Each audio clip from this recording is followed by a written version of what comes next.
今日は何を染色するのかっていうのをスマートフォンに全部入れて、で何がいつ上がるかっていうのが分かるんで。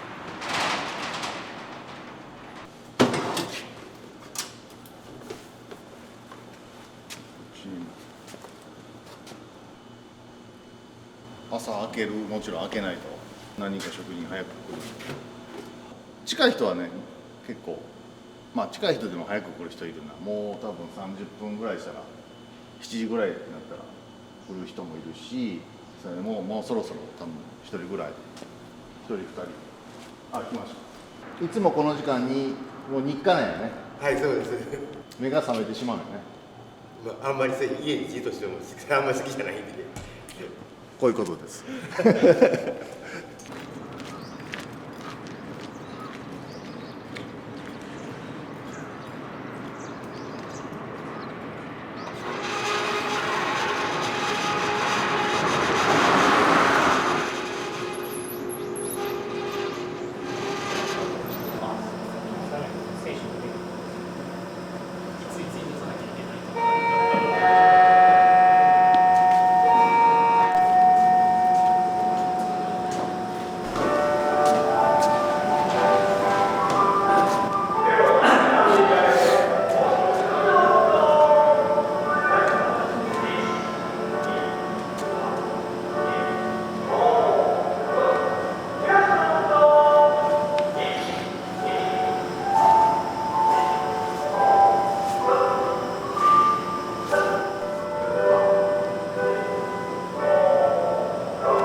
海外の、まあ、ハエなんかどうかは分かんないですけど、はい、の卵ですね。そういうのを、洗い流してあげるっていうのが最初に起こったんですけど、でこの原皮なんですけど、僕らはこの皮が欲しいがために動物を、まあ、屠畜というか殺めるっていうことは一切していなくって、あくまでも僕らがこう使わせていただく皮っていうのは、食肉用のというか、お肉を食べた後に残った副産物を使わせていただいてるっていう立場です。そこは本当に大事な部分であって、多くの方に知っていただきたい部分ですね。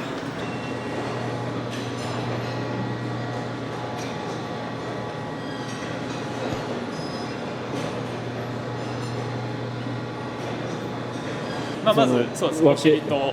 胴体部分とで切り分けるんですけど、他のタンナーであったり馬側ではない、牛側であったりとか、他の革のタンナーさんはわざわざ多分お尻と胴体切り分ける必要がないので、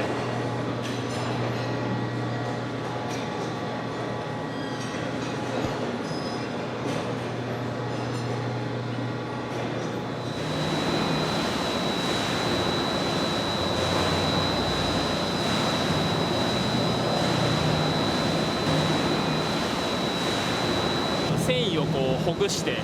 あげることによって毛を毛根から抜けやすくする。毛根の部分も繊維がほぐれることによってこう緩まるので、ここから毛を抜いてあげるっていう形になります。なので今これは毛が全くない状態ですね。こっちがもともと毛がついてあった側の方ですね。皮ももちろんちょっとこう膨らんでるというコラーゲン繊維なので、そのゼラチンっぽい感触にはなってるかと思います。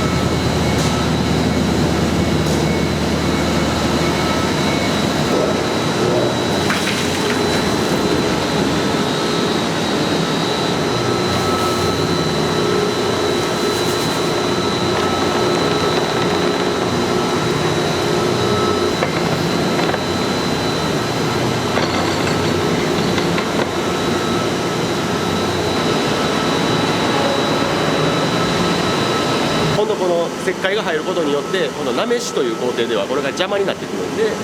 今からその石灰を抜いてあげるっていう工程ですね。で石灰を抜きながら今度酵素もちょっと入れて、余分な油汚れですとかタンパク汚れみたいなものを落としてマイなめしという工程をここから一連の工程としてやっていきます。これフェノールフタレインっていう石灰に反応して色が変わるんですけど、もう今やったら石灰がもう全く抜けてない状態なんで、こういうふうに液がかかったところが真っ赤っかになるんです。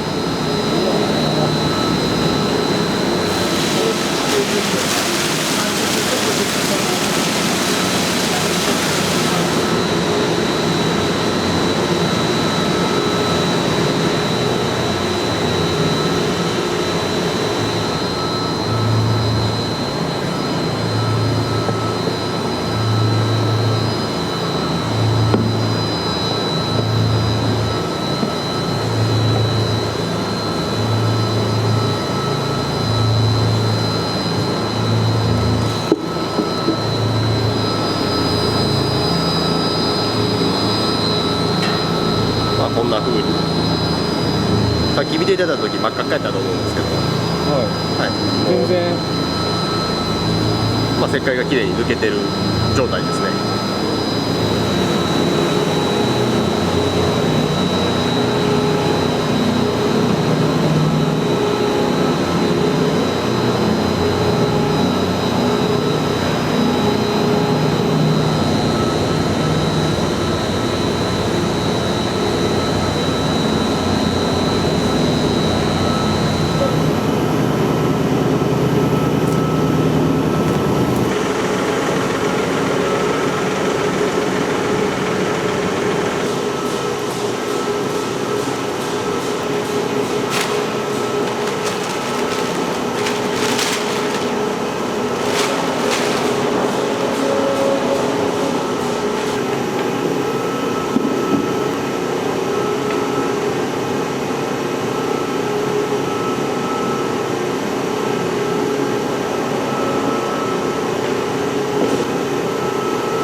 一旦バッタンとこう皮がこう揺れてるんですけど、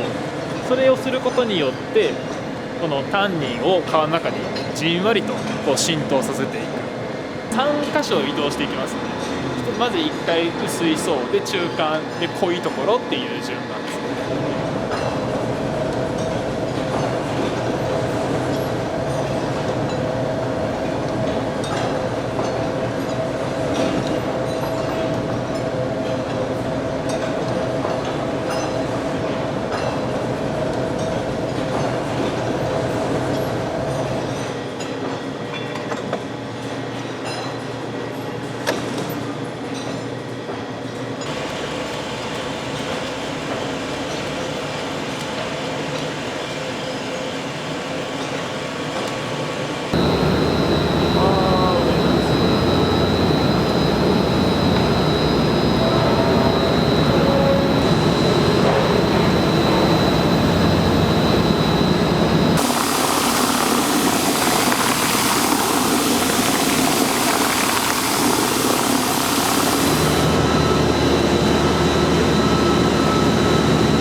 こういう風にシワができるんですけど、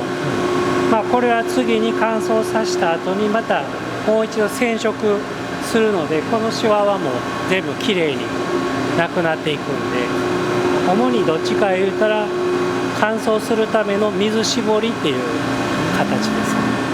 こっちの意味合いの方がどちらかというと、そうですね、この皮に関してはそういう意味合いの方が強いですね。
今ここにあるのが選別し終わった後のコードバーになります。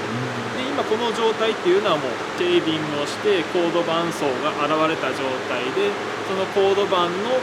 大きさや傷の有無によって何用にするかっていうふうに分けてます。で今僕の前にあるのが、これがランドセル用のコードバンになります。こういうゲージが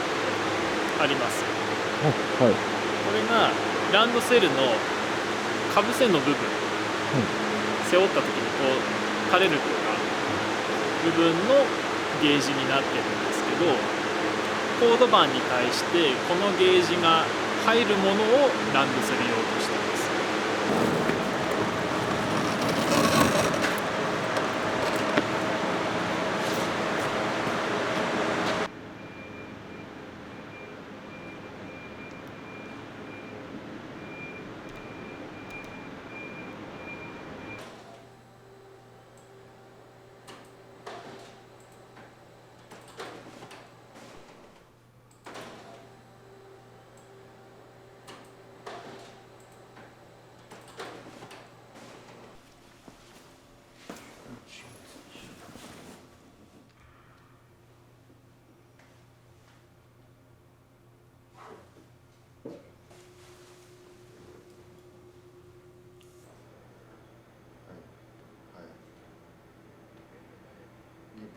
まあ急にねこうなったわけじゃなくて、ちょっとずつ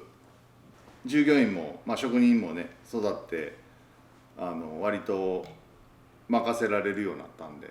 まあもちろんたまにこう色を見てくださいとか革のチェックですねはもちろん言われたらしますけどね。海外の展示会とかも多いんで行ってられないんではい。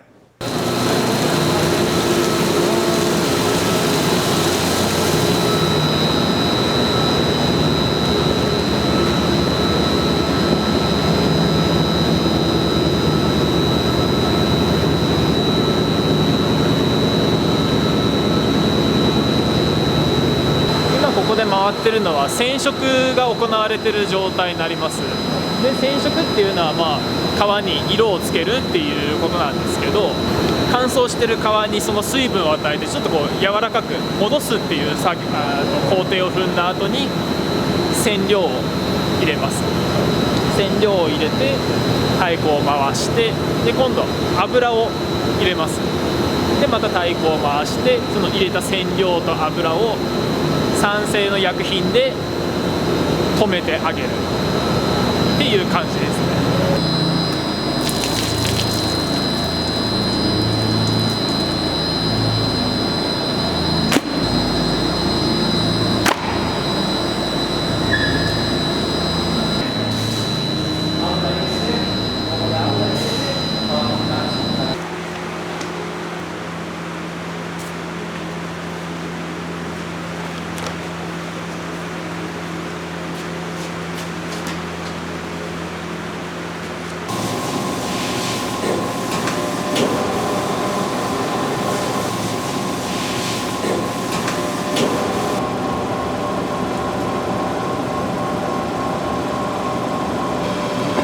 こういう感じで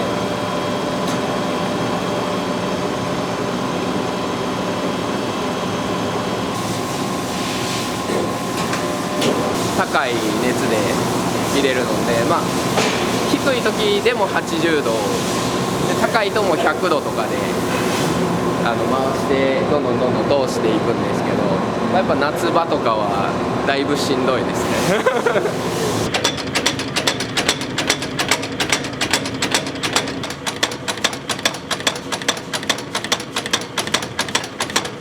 この腕の先にこのガラスの棒がついてるんです。それでこれが上下するんですけども、このペダルを踏んで圧をかけることによって艶が出たりとか面を平らに平滑にする作業です。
企画業界で基本的にその原費から染色までっていうのはある程度のセオリーっていうのがあるんですよ。これをこう準備工程経て脱灰で、その後前なめしなめしで染色って、もうこれある程度どっこも一緒なんですけど、その後その仕上げ場に上がってきた後、そのどういう仕上げにするかっていうのはお客様の要望に応えたものを仕上げるんで、それまたもういろいろもう何通りっていうあるんで、だから一概に仕上げてこうですよっていう説明がなかなかできない。私が始めた牛革なんですけども、その当時やったらもう出せば売れるような時代だったんで、やっぱりここでここの新規に来て、15年経つんですけども、確かにみんなほんま丁寧な仕事をしてなんとかいいものをねお客様に届けなと思って、みんな日々精進して頑張っています。いいこと言うからみんなこんな感じで仲がいいんで、何が大切かっていうのはもう時に生き抜いて時に全力で楽しく仕事やるっていうのを教えていただいたんで。そうです。そうなんですね。いや僕も若い方に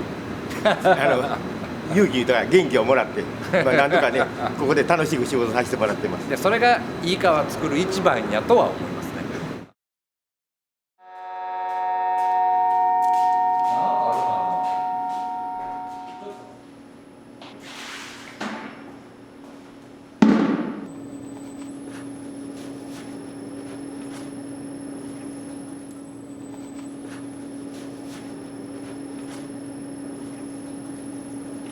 いや、油が乗って美味しいってようテレビとかでコメント聞くと思うんですけど、僕からしたらその油が一番厄介なものなんで、それを取るっていう作業が一番厄介ですね。難しいですね。でこれも福島県かの郡山市か、まだ鯉食べるっていう鯉の洗いとかって聞いたことあると思うんですけど、そういう食べる文化がありますんで、そこで出た皮を、譲っていただいてそれを加工してるっていう感じになります。こんな感じですね。まだなめる前なんで、まだ皮ですね。この生皮っていう状態ですね。7年ぐらいでもう結構な魚種やりましたけど、今までやってきた中で難しいなと思ってるのがこの鯉ですね。はい。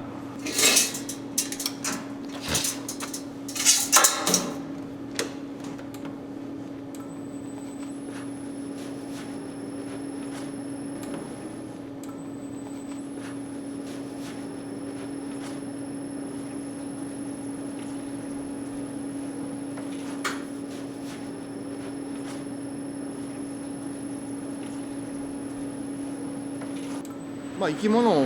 ね皮って肉を食べた後の副産物なんで、大切な命をもらって、出てくるものっていうことなんで、もう一回命を吹き込んでね、本当に消費者に再び喜んでもらえるっていう、気持ちですかね。やっぱり持ってて軽いっていうのもありますし、で強度ももちろんね服とかね、いろんなものに使われてますけど、独特の表情っていうかね、はい、牛とか、ね、他の動物とは違うやっぱ表情があるんで、コードバンだけ考えたら40年以上、完成ではまだまだないんで、まだまだこれからも研究は続くんで、本当に生き物なんでね、毎回同じものが本当に出来上がるわけじゃないんでね、同じものをね皆さんに提供できるかっていうのが本当にどこのタンナーさんも一緒ですけどね、それが課題なんで、ずっとこの先もですけど、ずっと今までもですけど、ずっとチャレンジ、これやと思った商品についてはとことんまで出来上がるまでというか、本当に難しいですけど、はい、どんどんこれからもチャレンジしていくつもりです。